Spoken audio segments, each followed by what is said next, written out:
Good morning, ma'am. Good morning, classmates. I am Nashima Emamayog, the first reporters of Module 9. The Japanese period 1941-1945.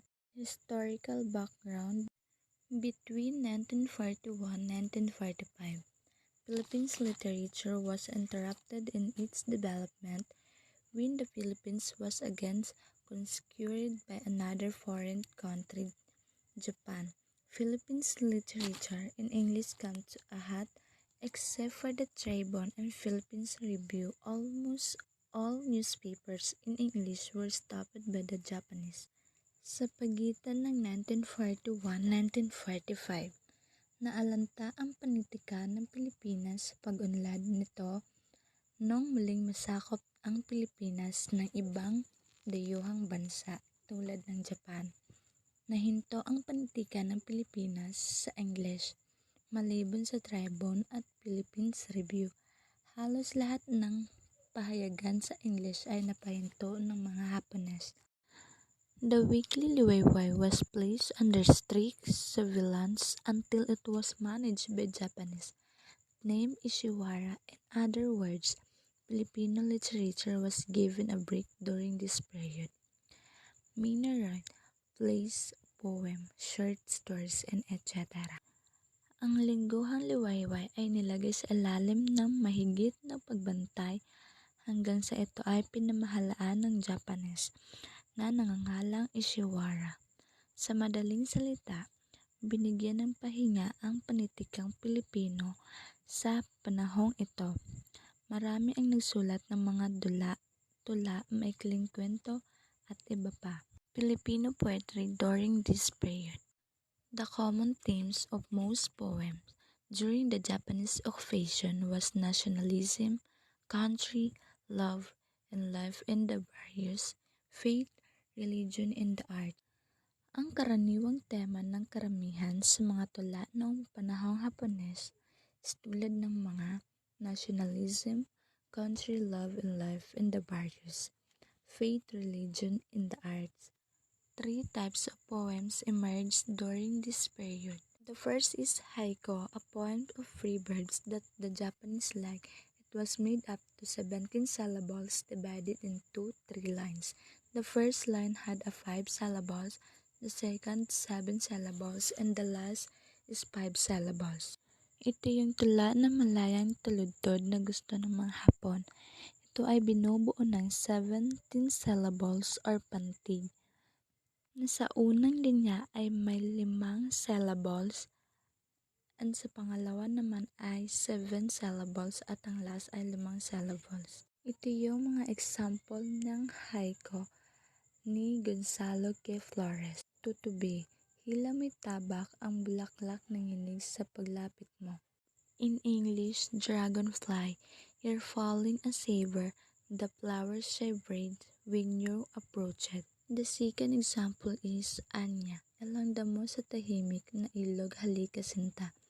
In English, invitation lonely grass, by the quiet river come love. The second is Tanaga. Like the haiku is short, but it had measure and rhyme.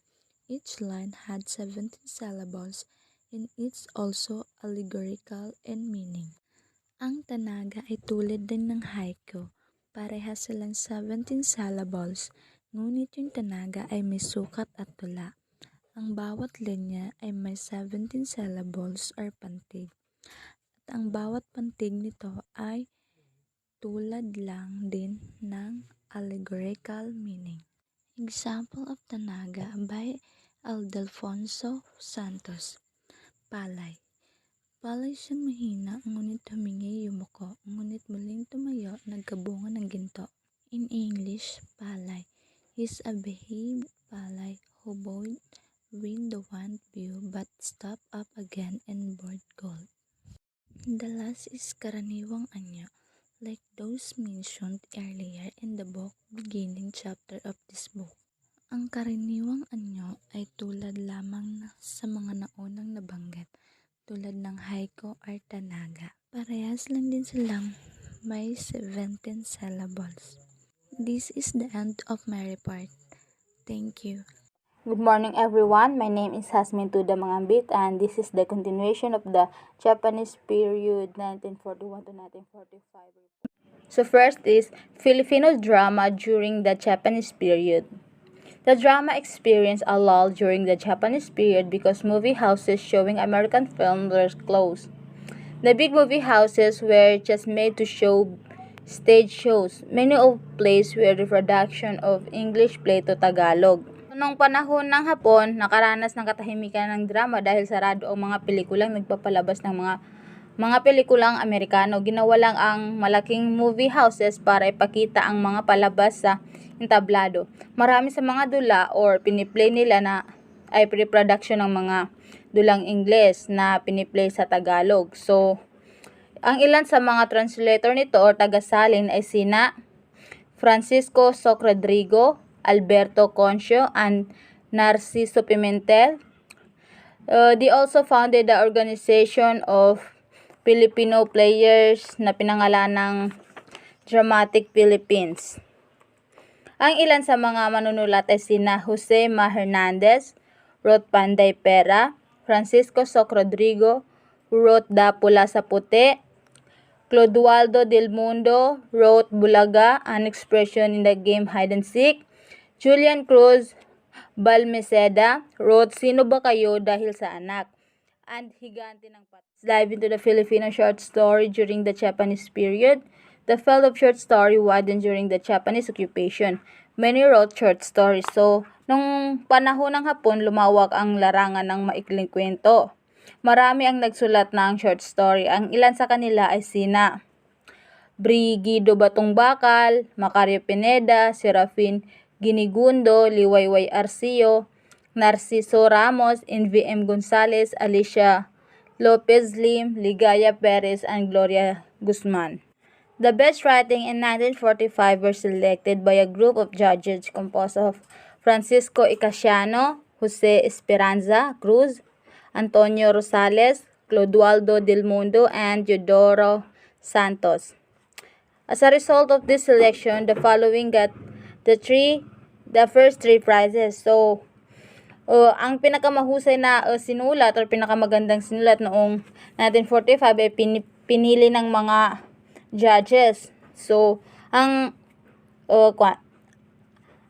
nakakuha ng first three prizes ay sina first si Narciso Reyes with His Lupang Tinubuan. Second prize, Liwayway Arcio, Uhaw na Tigang na Lupa. Third prize, NVM Gonzales, Lunsod, Nayon at Dagat-Dagatan. So next is Philippine Literature in English 1941 to 1945. Because of the strict prohibition imposed by the Japanese in the writing and publishing of works in English, Philippine literature in English experienced a dark period. The few who dared to write did so for their breads and butter or for propaganda. So dahil sa mahigpit na pinagbabawal ng mga Hapones ang pagsusulat at paglalathala ng mga akda sa Ingles, ang panitikan ng Pilipinas sa Ingles ay nakaranas ng madilim na panahon. Ang iilan na nangahas na magsulat ay ginagawa ito sa kanilang mga tinapay, butter, or para sa propaganda. Writing that came out during this period were journalistic in nature. Writers felt surprised but slowly the spirit of nationalism started to seep into their consciousness. While some continued to write, the majority waited for a better climate to publish their work. So, ang mga akda na lumabas sa panahong ito ay likas na periodista.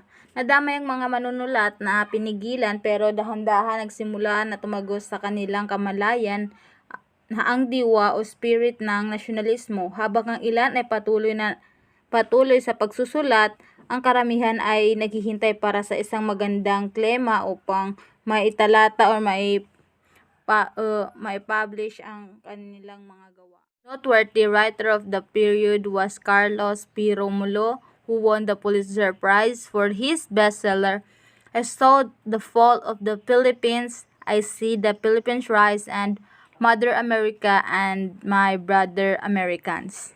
So, si Carlos P. Romulo ang kapansin-pansing manunulat sa panahon na iyon at nanalo siya ng prize para sa kanyang mga bestseller na ginawa o sinulat. Journalists include Salvador P. Lopez, Leon Ma Guerrero, Raul Manglapuz, and Carlos Bulusan. So, kabilang sila sa mga mamamahayag. Nick Joaquin produced The Woman Who Looked Like Lazarus. Fred Ruiz Castro wrote a few poems. So, si Nick Joaquin ang nag-produce ng Woman Who Looked Like Lazarus at sumulat naman ng tula si Fred Castro. If B. Casiano wrote essay in the Philippines Review. Si Francisco Bayan y Casiano or mas kilalang Mang Kiko ang sumulat ng sanaysay or essay sa The Philippines Review.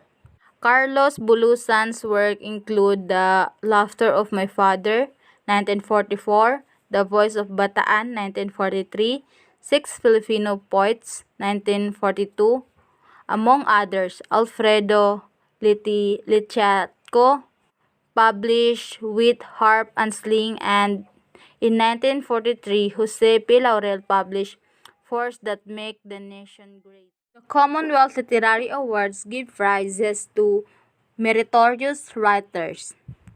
So, ang Commonwealth Literary Awards ay nagbigay ng mga premyo sa mga magaling na manunulat. So, those who won were Like Damulabi by Rafael Zulueta da Costa, poetry. Second is How My Brother Leon Brought Home a Wife by Manuel E. Arguela, short story. Literature and Society by Salvador P. Lopez, essay. His Native Soil by Juan Laya, novel. President Manuel L. Quezon's autobiography, The Good Fight, was published posthumously.